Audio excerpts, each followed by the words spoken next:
Oke, kita masuk kepada eksplorasi, eksploitasi, dan perusakan lingkungan. Eh,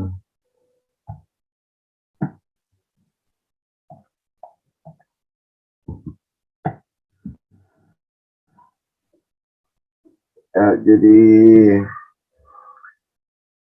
pertama perlu kita pahami, ketahui, karena ini erat sekali kaitannya dengan aspek geologi, menyangkut mengenai eksplorasi dan eksploitasi. Dua kata ini seringkali yang melekat atau digunakan di dalam menguraikan atau membahas maupun merencanakan aspek-aspek yang terkait dengan geologi. Ya, begitu pula di dalam perencanaan tata ruang, seringkali kita akan menyampaikan ataukah kita akan mendapatkan tulisan menyangkut mengenai eksploitasi dan eksplorasi tadi. Karena di dalam dunia ataukah ilmu kegeologian, itu kedua kalimat ini ataukah kedua kata ini itu adalah hal yang sangat penting. Nah, sehingga kita perlu memahami dan membedakan yang mana sih sebenarnya apa itu eksplorasi dan apa itu eksploitasi. Nah, kalau kita lihat dari pengertian dalam bahasa Indonesia berdasarkan daripada KBBI, bahwa eksploitasi itu adalah pemanfaatan, bisa juga diartikan sebagai sesuatu yang pengisapan ataukah pengambilan, ya, pengambilan, pemerasan, ya banyaklah kata-kata yang pada intinya adalah dia sudah masuk kepada level pengambilan, ya, melakukan pengambilan, melakukan suatu pemanfaatan, ya, memindahkan dari tempatnya ke tempat yang lain, dan sudah membentuk unsur ataukah barang yang siap untuk digunakan ataukah siap untuk diperdagangkan, ya. Jadi eksploitasi. Harapannya adalah untuk mendapatkan sesuatu nilai dari nilai barang geologi yang diupayakan, ya. Apakah itu nilai manfaat secara langsung ataukah nilai manfaat secara ekonomi, ya. Kemudian ada namanya eksplorasi. Jadi eksplorasi ini kalau dalam bahasa KBBI ini adalah penjelajahan. Jadi penjelajahan yang intinya adalah bahwa kita akan melakukan suatu pengkajian, kita akan melakukan suatu penelitian keberadaan daripada potensi sumber daya geologi, ya, sumber daya geologi. Jadi kita akan menghitung, selain mengetahui jenis potensi geologinya, lokasi keberadaannya di mana, kemudian besaran volumenya itu berapa, ya, berapa kubik, juta kubik, ya, ataukah dalam bentuk tonase yang bisa diangkat ataukah bisa di apa ya, digali, ya. Jadi pada prinsipnya bahwa eksplorasi ini adalah semata-mata masih bersifat informasi, informasi awal, ya, informasi awal. Jadi dari kedua aspek ini, eksplorasi maupun eksploitasi, itu adalah hal yang sangat terkait satu sama lain, ya, sama lain. Hal ini dimaksudkan sebagaimana di dalam Undang-Undang 1445 pada pasal 33 ayat 3, ya, bumi, air, dan kekayaan alam di dalam dikuasai oleh negara dan diperuntukkan sepenuhnya untuk kemakmuran rakyat. Nah, kalau kita mau tinjau secara meluas dalam konteks wilayah nasional, provinsi, kabupaten, bahwa sesungguhnya keberadaan daripada sumber daya alam yang salah satunya itu adalah geologi ini, itu memang harus dimanfaatkan ya, untuk keperluan pembangunan, yang pada intinya adalah bagaimana suatu pengelolaan pemanfaatan sumber daya geologi ini dapat memberikan nilai kontribusi terhadap kesejahteraan masyarakat. Jadi kalau kita lihat perbedaan eksplorasi dan eksploitasi ini, jadi kita bisa melihat ya, jadi sebagaimana tadi sudah disampaikan bahwa eksplorasi ini adalah pengkajian penelitian. Jadi artinya bahwa sebelum kita melakukan penggalian, melakukan pemanfaatan, maka terlebih dahulu yang harus dilakukan adalah bagaimana untuk mengetahui. Jadi dia adalah proses awal ya. Jadi merupakan proses awal untuk mengetahui seluk-beluk daripada potensi sumber daya geologi yang terkandung di suatu daerah. Sementara eksploitasi ini adalah bagaimana kita bisa setelah adanya informasi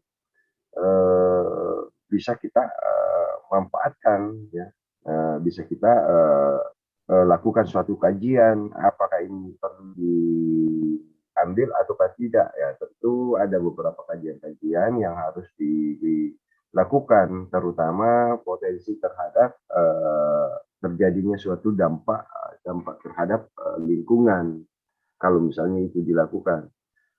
Dari kedelapan perbedaan ini yang pada intinya bahwa kalau eksplorasi itu adalah lebih kepada hanya memberikan suatu informasi ya. Jadi Anda bisa melihat dari sini eksplorasi ini sebenarnya seperti apa dan bagaimana, begitu pula juga dengan eksploitasi ya. Dengan jadi di dalam muatan rencana tata ruang itu kaitannya dengan kegiatan eksplorasi dan eksploitasi pun juga itu harus dinampakkan atau harus diperlihatkan,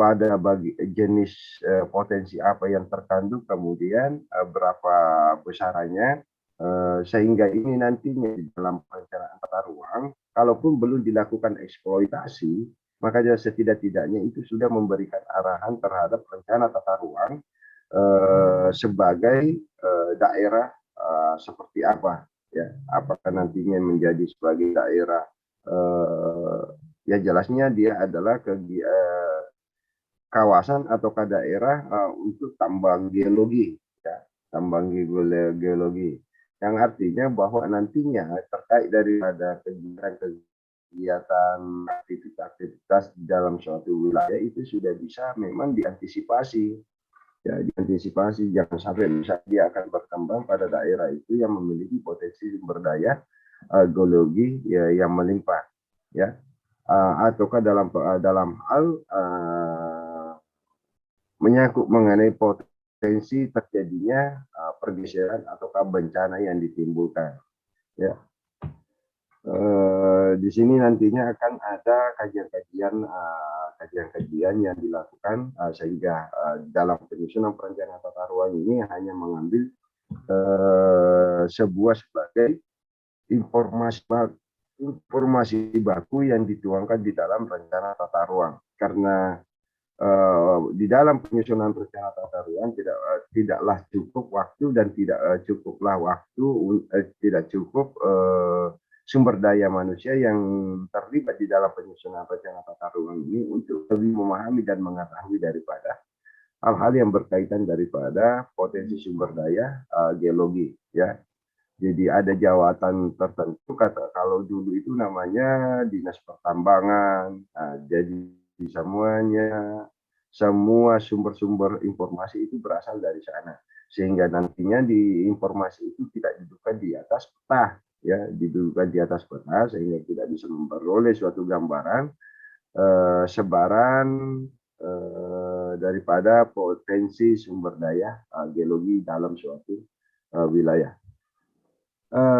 Tentunya bahwa eksploitasi itu pasti akan selalu memberikan suatu pengaruh terhadap kerusakan lingkungan, ya, karena dia akan melakukan penggalian, melakukan suatu pengambilan, ya, dari sesuatu sifatnya alami, kemudian kita melakukan kegiatan pengambilan dalam waktu tertentu, karena ini adalah sumber daya material yang diambil batu bara, entah itu ya, dan lain sebagainya. Jadi dia adalah merupakan suatu material, ya, material secara fisik, ya, memiliki volume kapasitas tertentu, ya. Nah, pengambilan ini pasti akan menyisakan ruang, ya, ruang kurang lebih sama dengan berapa jumlah yang terangkat atau terambil. Jadi kalau misalnya kita melakukan pengemung di dalam tanah, katakanlah ada bola yang tertanam di dalam tanah, kemudian kita ambil, maka pasti tanah itu sudah tidak lagi rata, ya, sudah tidak lagi rata, karena berapa besar volume bola itu adalah sama, minimal sama dengan perubahan bentuk secara fisik permukaan tanah, ya, permukaan tanah. Apalagi kalau itu dilakukan tanpa adanya kajian-kajian tertentu, ini justru akan dapat memberikan suatu pengaruh terhadap perusakan lingkungan yang lebih parah, ya. Ditambah lagi pengawasan dan pengendalian di dalam pemanfaatan pada saat kita melakukan eksploitasi sumber daya geologi, ya, itu akan semakin meningkatkan potensi terjadinya kerusakan terhadap lingkungan. Yang pada intinya bahwa setiap kegiatan eksploitasi itu akan pasti menimbulkan kerusakan lingkungan. Seberapa besar kerusakan lingkungan yang terjadi itu bergantung kepada, yang pertama adalah jenis aktivitas yang dilakukan, kemudian yang kedua besaran atau jumlah volume sumber daya yang diupayakan. Kemudian menyangkut mengenai teknologi, kemudian menyangkut mengenai perlakuan di area kegiatan penambangan misalnya, ya. Jadi ada perlakuan, apakah misalnya secara umum biasanya kalau terkait daripada sumber daya alam geologi ini, entah itu adalah besi, kemudian batu bara, nikel, ya, secara alamiah itu umumnya berada pada daerah kawasan-kawasan yang tadinya adalah kawasan lindung, hutan lindung, yang masih belum pernah dijamah oleh manusia, dan umumnya adalah daerah-daerah yang sangat terpencil. Nah, awal yang dilakukan adalah pasti kalau pada saat kita akan melakukan suatu eksploitasi, hal yang terkait daripada perubahan secara fisik kegiatan itu adalah dengan adanya kegiatan mobilisasi, ya, mobilisasi ini membawa peralatan, tenaga kerja dan lain sebagainya, maka secara tidak langsung akan membuka lahan-lahan sebagai akses, dengan berbagai kebutuhan aktivitas yang ada, maka segala vegetasi yang ada di atasnya itu pasti akan ditebang, ya, ditebang. Nah, apakah ini nantinya dengan penambangan ini, perubahan ini diupayakan ataukah memang ada program untuk melakukan suatu pergantian, ya, ataukah melakukan suatu pemanfaatan tetapi mempertimbangkan aspek-aspek lingkungan secara hati-hati, ya. Walaupun secara di atas kertas di dalam suatu perencanaan maupun dokumen kerjasama itu pasti akan tertuang hal yang semacam itu, bahwa ini akan dilakukan suatu apa ya, dilakukan suatu konservasi, dilakukan penanaman kembali, kemudian penanganan dan perlakuan seperti ini, ya. Yang pada intinya adalah bahwa eksploitasi ini selamanya akan memberikan suatu kerusakan terhadap lingkungan, ya. Dan itu adalah salah satu konsekuensi daripada kegiatan eksploitasi, ya, yang dilakukan, apalagi kalau menyangkut mengenai eksploitasi sumber daya geologi. Taruhlah misalnya kalau kita melihat eksploitasi sumber daya geologi ini dengan dampaknya secara langsung, bahwa di dalam pemenuhan kebutuhan pembangunan, namanya pembangunan berarti melakukan sesuatu yang tidak ada menjadi ada, menjadi sesuatu yang jelek menjadi diperbaiki, ya. Pasti akan melibatkan pengerahan atau mobilisasi sumber daya, ya, sumber daya. Karena pembangunan, apalagi pembangunan yang dibutuhkan adalah pembangunan secara fisik, ya, yang kesemuanya ini memerlukan bahan material, ya, bahan material. Bahan materialnya itu semuanya bersumber dari alam. Dan yang paling banyak dan yang paling urgen dalam kegiatan pembangunan fisik itu adalah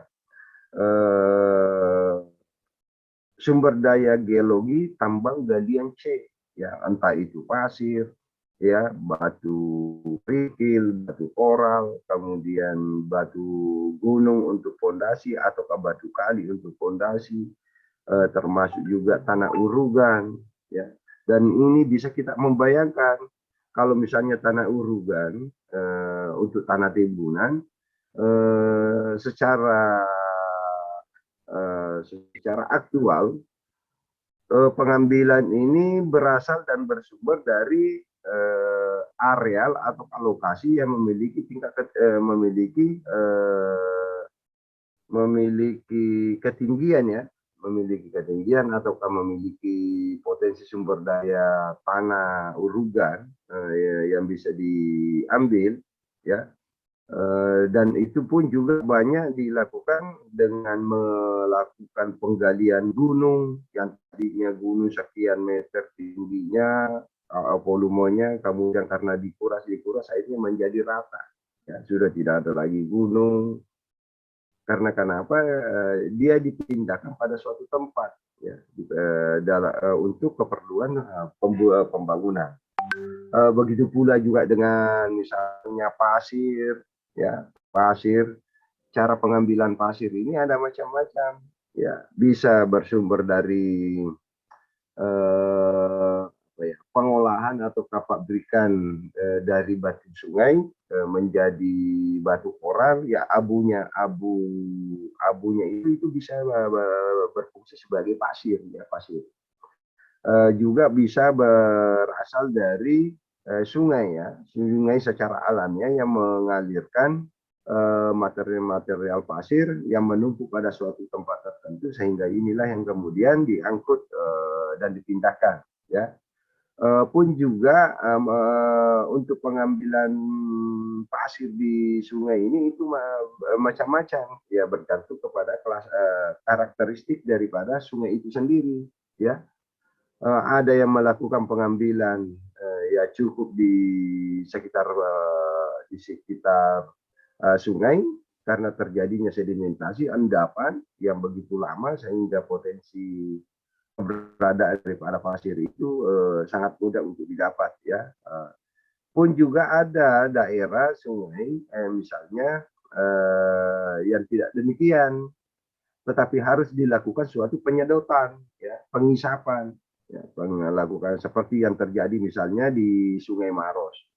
Sungai Maros itu nanti berupa pasir ataukah tidak bisa melihat pasir setelah dilakukan penyedotan.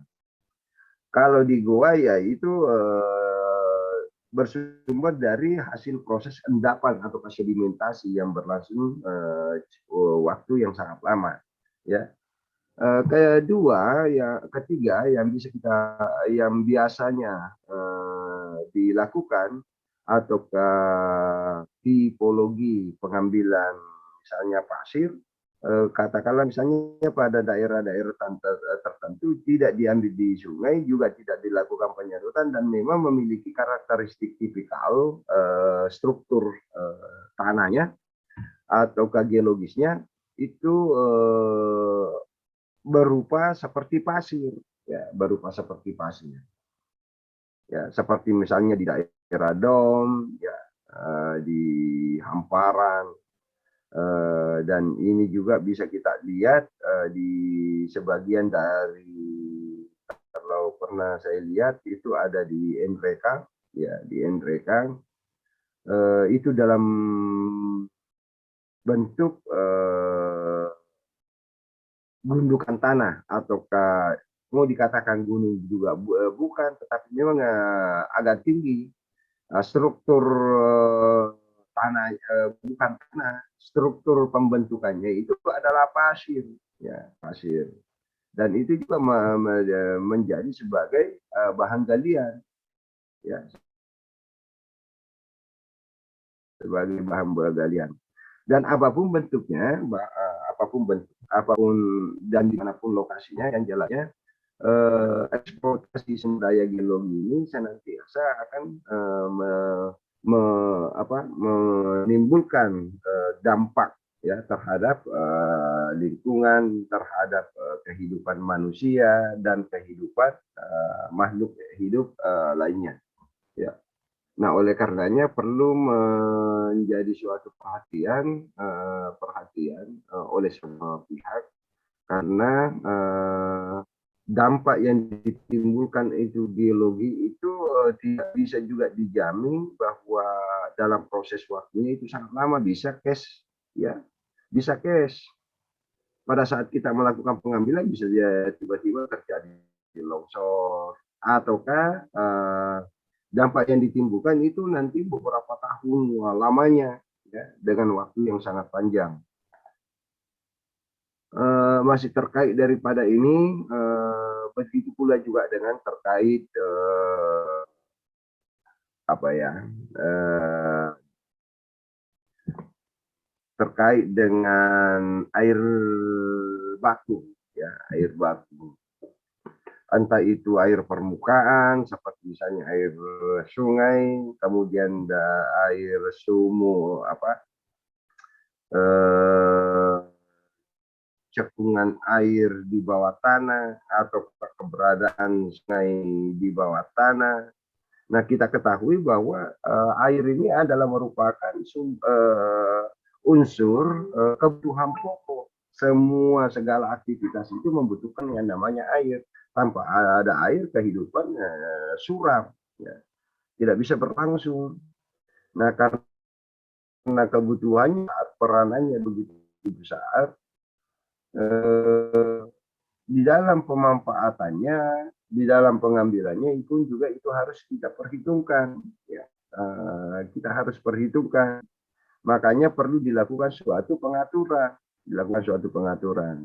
Salah satu pengaturan yang dilakukan yang terkait daripada pembangunan atau kebijakan daerah atau yang tertuang di dalam rencana tata ruang itu adalah pembatasan untuk pengambilan air tanah, ya, pengambilan air tanah. Misalnya Jakarta sejak tahun 1945 sampai sekarang itu berdasarkan informasi geologis yang bahwa permukaan tanah kota Jakarta itu sudah pada daerah tertentu itu sudah apa ya, menurun, merosot ke bawah, sehingga sebagian daerah Jakarta ini lebih rendah dari permukaan air laut. Makanya itu sangat rentan terjadinya banjir. Ya, karena kenapa? Akibat daripada pengambilan air tanah yang secara berlebihan tanpa mengimbangi dengan upaya terjadinya suatu penyerapan ataukah memberikan secara sistem air itu bisa masuk ke dalam pori-pori tanah, ya, untuk menggantikan. Makanya di hampir semua daerah-daerah kota-kota besar itu akan diperhadapkan hal yang demikian. Karena kenapa? Jumlah volume air yang tersedot atau terambil seringkali tidak diimbangi dengan daya serap air masuk ke dalam tanah, ya. Dan inilah yang menyebabkan terjadinya suatu penyusutan permukaan tanah, ya, permukaan tanah. Dan di Kota Makassar pun juga kan terjadi demikian di sekitar Sombauku. Jangan Sombauku itu sudah cuma hanya level penurunan tanahnya itu masih puluhan sentimeter, ya. Tetapi lama kelamaan kan juga bisa hitungan menjadi meter. Nah, kalau sudah menjadi meter, tentu kan kerawanan-kerawanan yang terjadi itu bisa kelihatan, apalagi kalau daerah padat itu dengan jenis bangunan-bangunan yang tinggi, ya, itu bisa akibat terjadinya suatu pelapukan di dalam tanah itu bisa mempengaruhi daripada struktur bangunan. Bangunan bisa menjadi retak, kemudian menjadi roboh, ya, roboh. Bayangkan kalau hal itu terjadi, Anda bisa membayangkan bagaimana kejadian terjadi pada tanggal 11 September, ya, di Amerika. Ya, gedung itu pencakar langit itu jatuh ke tanah. Kalau seperti itu terjadi, sementara kita ketahui bahwa di sekitarnya lingkungan daripada gedung itu adalah kepadatan tinggi. Nah, kalau terjadi suatu insiden seperti itu, maka akan juga berdampak kepada manusianya itu sendiri, ya. Jangankan kita berbicara menyangkut mengenai lingkungan. Nah, ada beberapa faktor yang penyebab kerusakan lingkungan, yaitu eksploitasi dan konsumsi secara berlebihan. Oleh karenanya bahwa manusia itu tidak perlu serakah, ya. Tetapi sifat keserakahan ini ya pasti akan melekat pada diri manusia. Dan ini seringkali susah diantisipasi, ya, diantisipasi. Kecuali kalau dengan kesadaran orangnya sendiri, ya. Nah, dengan konsumsi secara berlebihan senantiasa akan melahirkan suatu pemanfaatan yang boros ataukah tidak menjadi efektif dan efisien. Nah, sementara eksploitasi ini berlangsung terus-menerus, ya, berlangsung terus-menerus. Nah, kalau hal ini terjadi, maka pada waktu tertentu nantinya itu akan bisa dirasakan oleh manusia itu sendiri, ya. Entah itu sumber daya cadangannya itu sudah habis, sudah tidak ada lagi, tetapi karena kita sudah melakukan eksploitasi terlalu besar-besaran, maka akan meninggalkan jejak, meninggalkan kondisi lingkungan yang sudah sangat rusak, ya, sudah sangat rusak. Apalagi kalau misalnya terkait daripada sumber daya alam tak terbarukan, ya, sumber daya alam tak terbarukan, misalnya baja, ya, batu, biji besi, gas, yang terkandung di dalam perut bumi. Nah, sumber daya ini ada waktu tertentu bahwa keberadaannya itu sudah habis akibat eksploitasi, pengambilan, ya, pengambilan. Nah, oleh karenanya pengembangan-pengembangan ini supaya ini tidak di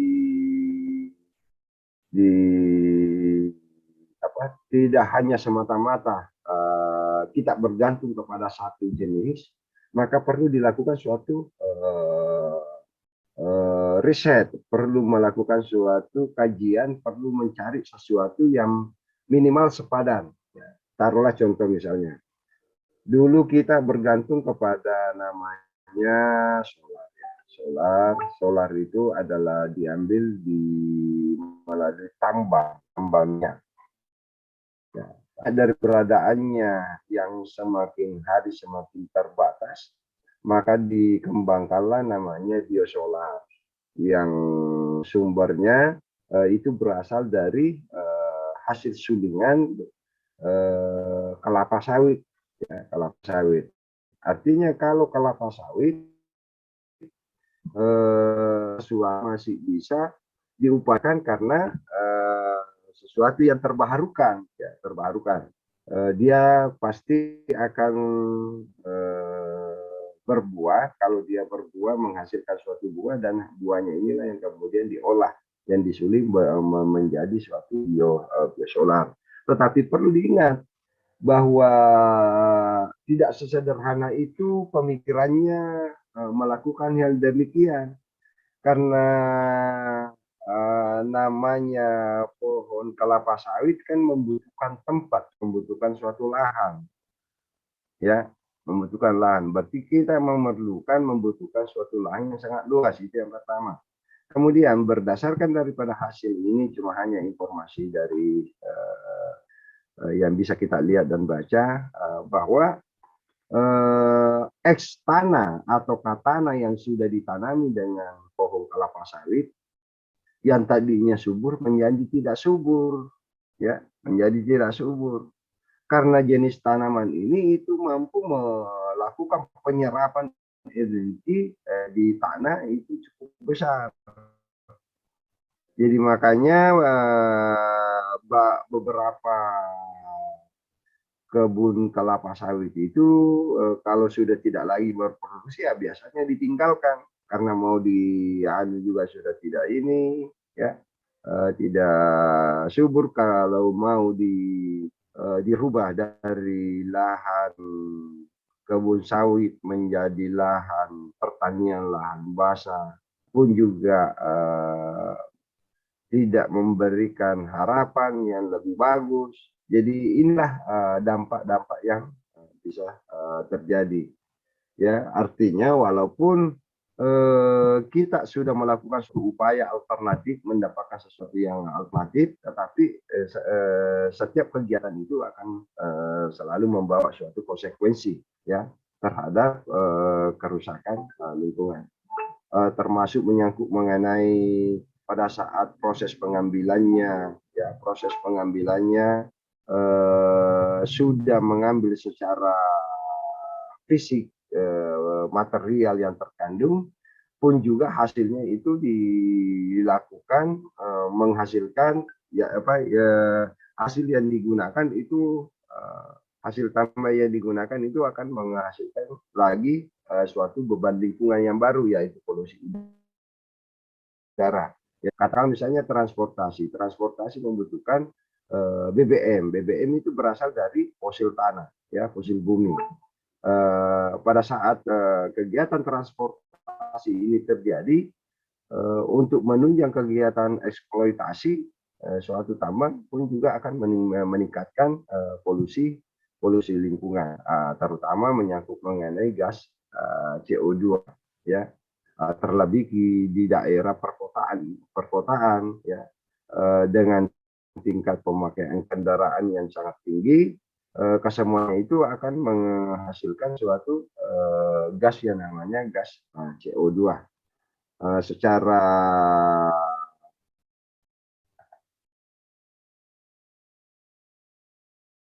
secara nyata bahwa gas CO2 ini dapat mempengaruhi kesehatan manusia, ya, terutama manusia. Apalagi kalau tidak diimbangi dengan kegiatan untuk meredam atau menangkap buangan hasil pembakaran kendaraan ke udara.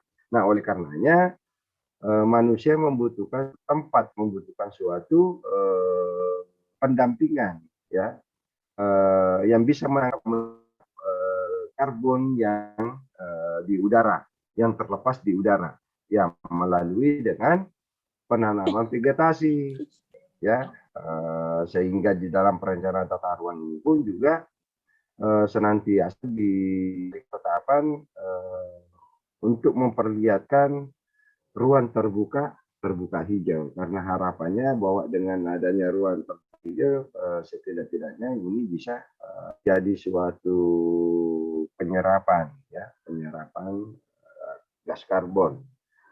Nah, faktor-faktor penyebab kerusakan lingkungan sekira ini sudah sangat jelas. Jadi ada beberapa faktor-faktor, terutama pada saat eksploitasi, ya, secara nyata. Bukan berarti bahwa eksplorasi itu tidak memberikan penyebab potensi penyebab penyebaran lingkungan. Eksplorasi ini pun juga itu memiliki andil karena dia adalah informasi, sehingga ini merangsang orang, terutama orang-orang penggiat yang memiliki modal besar untuk melakukan suatu melakukan suatu eksploitasi, ya, karena dia sudah bisa tahu, sudah mengkalkulasi bahwa sekian, maka diupayakanlah atau dilakukanlah suatu kegiatan eksploitasi, ya. Apapun kegiatan-kegiatan menyangkut mengenai eksplorasi dan eksploitasi ini, setidaknya kita melakukan berbagai upaya-upaya yang bisa meminimal terjadinya suatu kerusakan terhadap lingkungan, meminimalisir dampak negatif yang ditimbulkan dari suatu aktivitas yang dilakukan, ya, yang dilakukan terkait daripada sumber daya geologi ini tadi. Nah, adapun krisis geologi lingkungan ini secara garis besarnya ada 3, yaitu bencana geologi, ya. Bencana geologi bahwa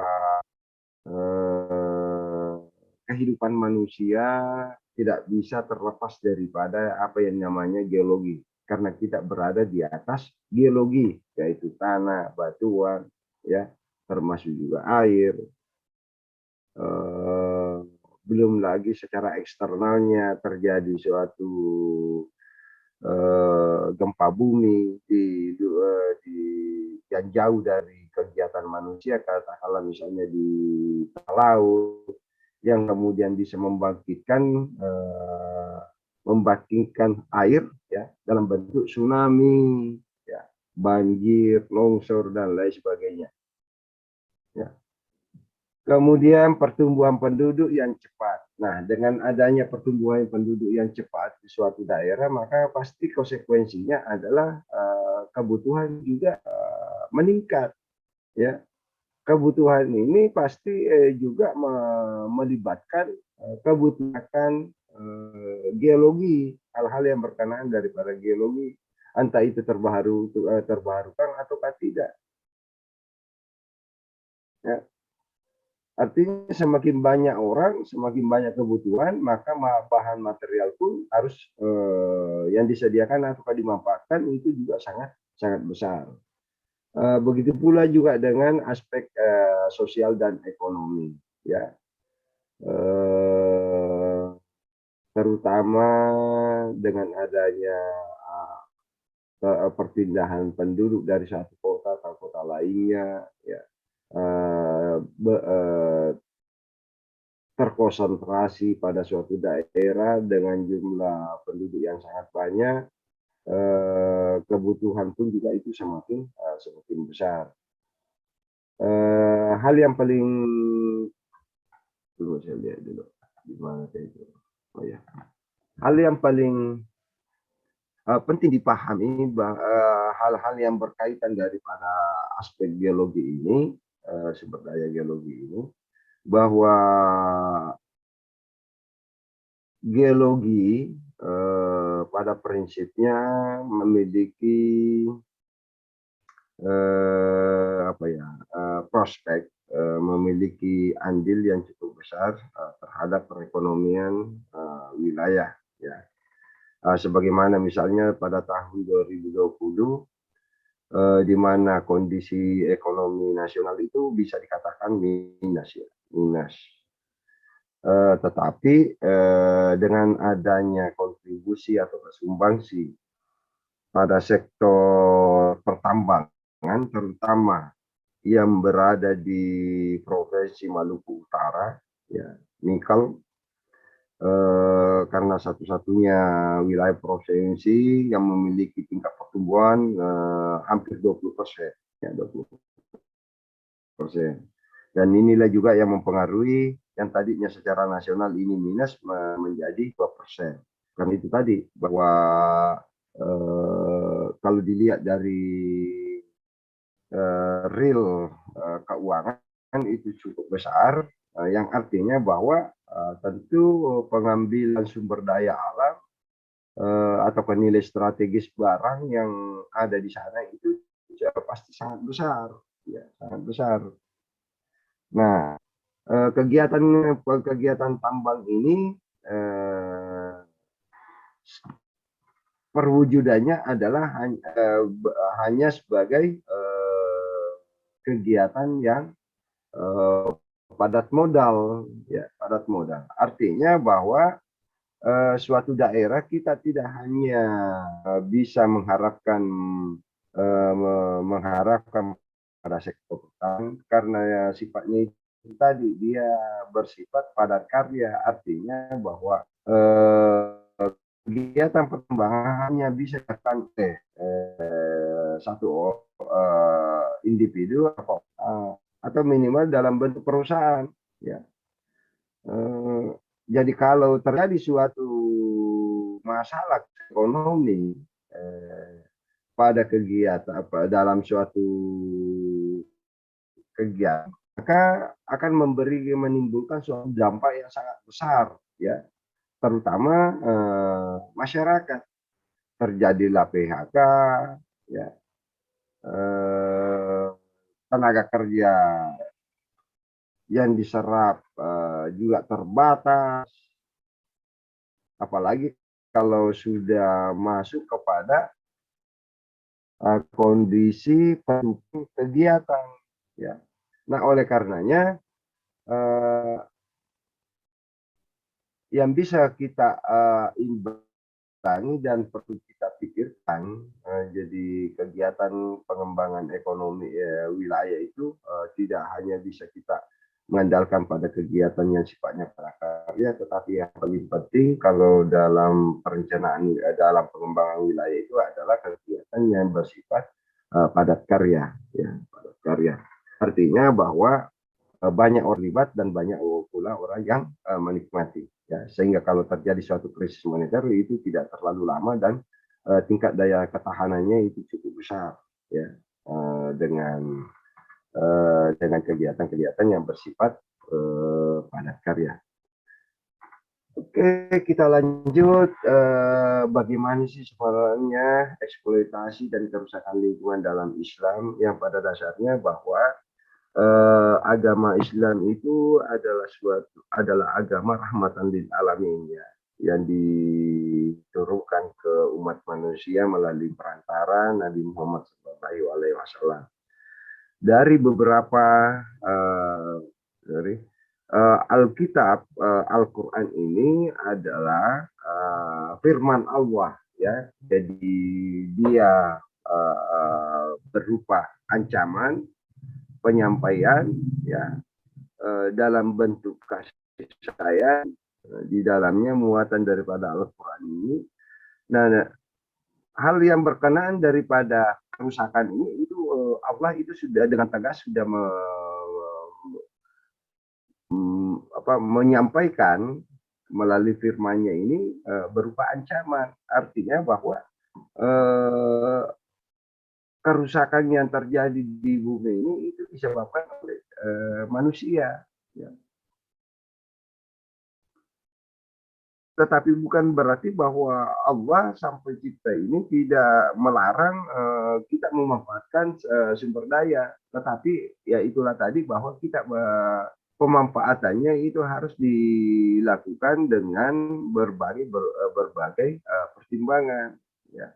Kita lakukan secara baik, jangan menjadi seorang serakah untuk ini, kemudian kita tinggalkan tanpa adanya perbaikan. Coba Anda lihat di Kalimantan itu banyak daerah-daerah eks tambang yang terbengkalai, yang sudah hilang, yang sudah tidak bisa lagi dimanfaatkan, hanya meninggalkan gubangan. Ya. Nah, oleh karenanya bahwa Islam ini harus mengatur, ya, mengatur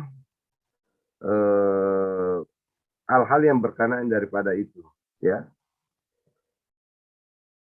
Oleh karenanya bahwa dalam agama Islam ini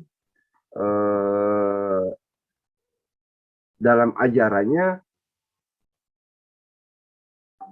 bahwa lingkungan atau alam ini tidak hanya sebagai tempat di mana kita hidup beraktivitas, tetapi bagaimana kita bisa merawat, ya, memelihara lingkungan itu sendiri.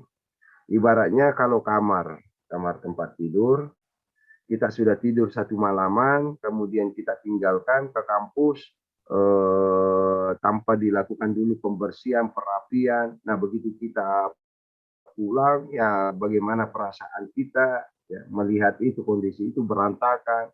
Belum lagi kalau karena tidak ada di pembersihan yang dilakukan, mungkin akan berkembang bibit-bibit penyakit ya di dalam kamar. Nah, jadi kalau kita melakukan suatu perawatan, pemeliharaan, ya pembersihan, karena toh juga kita sendiri yang memanfaatkan hal tersebut. Nah, di sini ada hadis riwayat Abu Dawud bahwa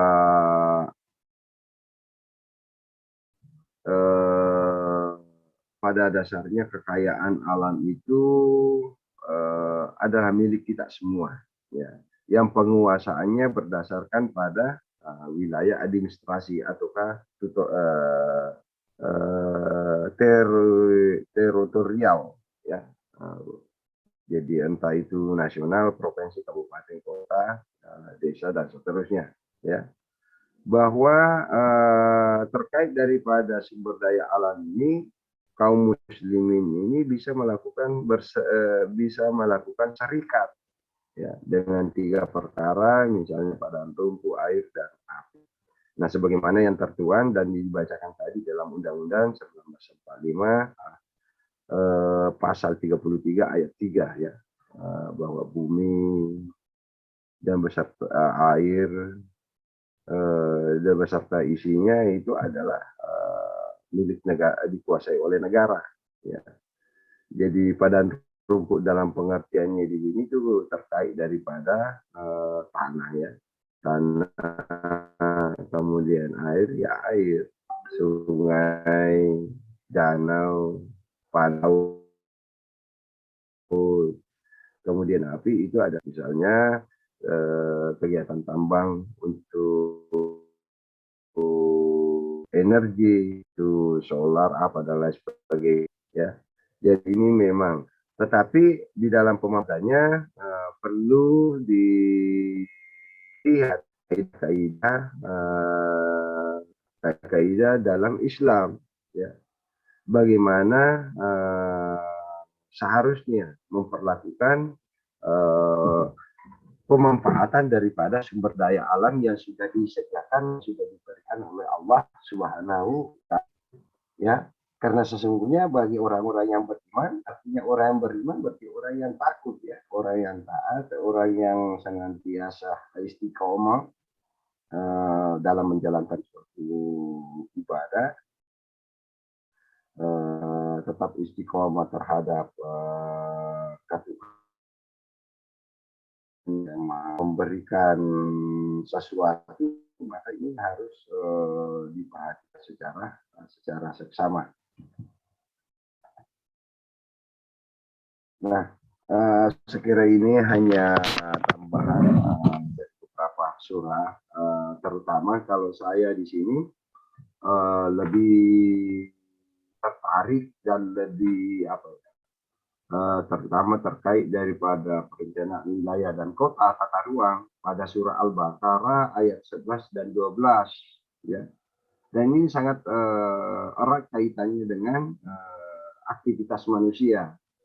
Dan ini paling baik dipahami oleh para leader, ya, pada leader-leader yang duduk di pemerintahan. Mungkin maksud kita adalah ingin memperbaiki, membangun, tetapi sesungguhnya kita ini sudah melakukan pengrusakan. Katakanlah misalnya untuk memberikan izin kegiatan pertambangan. Ini kan pembangunan karena hasil daripada kegiatan tambang itu adalah bagi hasil, kemudian juga dalam bentuk pajak yang kemudian inilah yang menjadi kekayaan suatu daerah, negara, yang kemudian menjadi modal untuk digunakan di berbagai aspek kehidupan bernegara, ya, ataukah mau dikatakan modal pembangunan. Jadi ini saling terkait satu sama lain. Tetapi ya itu tadi, bahwa setelah kita melakukan eksploitasi, melakukan tambang, akan menyisakan suatu sisa-sisa seperti apa, yang pada intinya ini akan merubah ekosistem, merubah